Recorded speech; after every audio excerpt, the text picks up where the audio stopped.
This is one of my favorite Bobby Fischer games. And as you can tell, we got some Bobby Fischer swag, and this is not a paid advertisement, but I love to give credit where credit is due. So I got this at Infinite Variations, and honestly, they've got some very cool stuff. You can see I got mine from the Champions of Chess collection, so recommend checking them out if you have any interest. So without further ado, let's get to this famous Fischer game against Ruben Fine. And Fischer opens up with his favorite move, e4, best by test, to quote the man himself.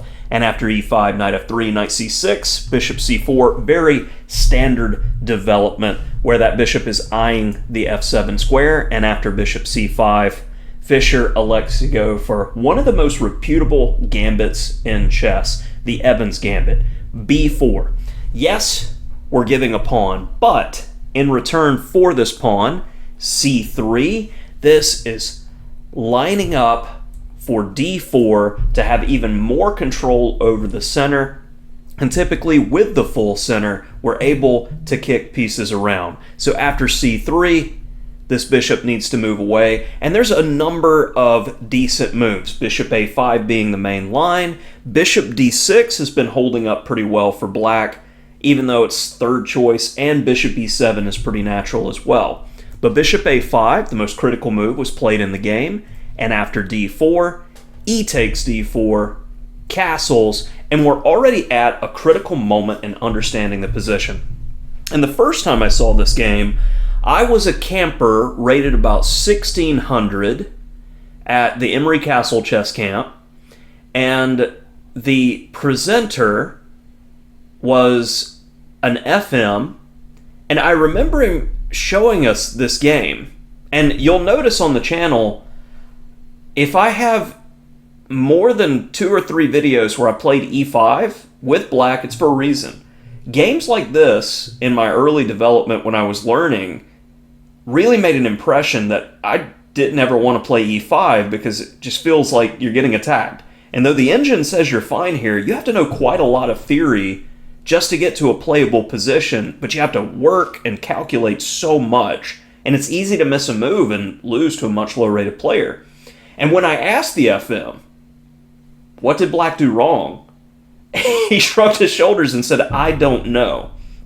So that made a lasting impression on me that, one, don't present unless you can answer those types of questions, and then two, don't play e5. But many of great players play e5 with any chess position. You just have to put in the work. But personally, never been my cup of tea. Modern theory suggests knight f6 here, deviating from the main game. And probably the most troubling move, e5's been played a lot, but it can be answered by d5, is bishop a3. Trying to keep that king in the center so we can continue attacking. And each move is very logical. White's trying to cut black off, so we play d6 to stop the eye of the bishop. Now our king can castle, and that c8 bishop has a diagonal to get out. We play e5 to continue the attack. They don't want the position to open, so we play knight e4. Now we want to try to keep this king in the middle and attack this isolated knight, so we capture and then go queen e2 with the pin.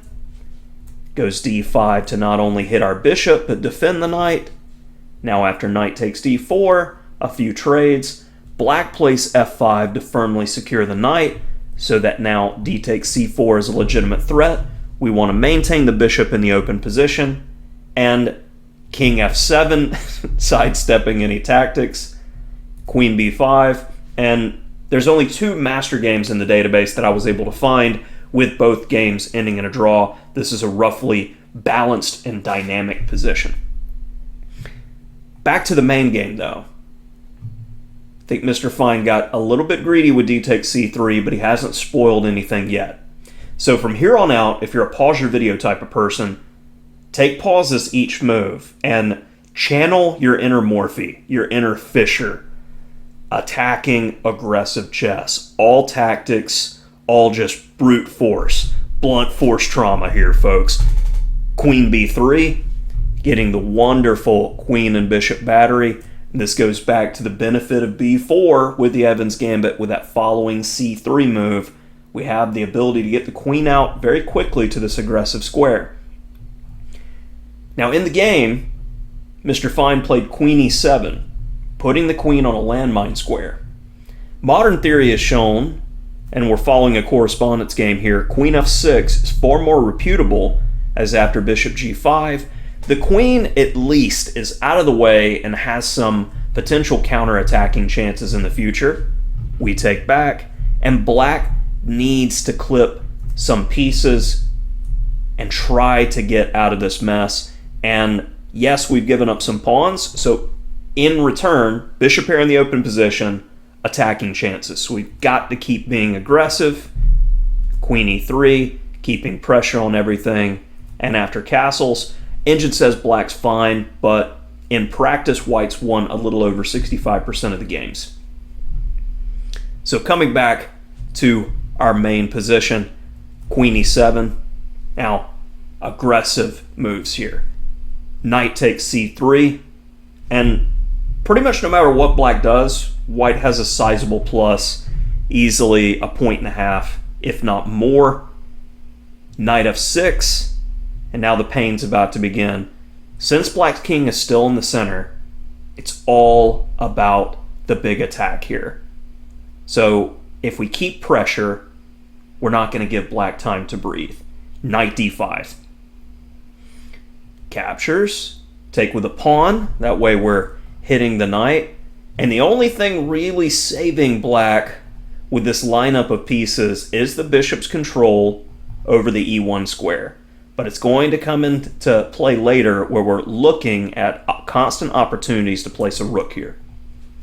Knight e5, okay, keep it going, takes, queen in the middle of the board. What's the best way to take advantage of this queen? Well, bishop b2. Now we've got both bishops beautifully eyeing the territory on the board while getting a tempo on the queen. And I feel like the best, probably practical chance for black is the awkward looking move like queen e4, and we can continually attack. And it's just a torturous position, as we're not going to give black any time here. And there's finally that rook e1, and this is following a sideline, of course, deviating from the main game, where f3, and just to show a white to play in and win type idea here, which is quite beautiful. Check, followed by bishop g5 with check, or we can take the queen on the next move. As I was analyzing the game, I was finding some cute tactical sidelines there. In the main game, after bishop b2, queen g5 was played. Now, there's only 4 more moves in this game, and each of them are just brutally efficient. So, how do you continue? First, love this first move, h4. It says, we want to keep your king in the center. Your queen is defending the g7 pawn. I simply just want to take the g7 pawn and keep your king stuck in the middle. A check with the rook gives the black king more time and a shelter. So h4 says no, you stay right in the middle.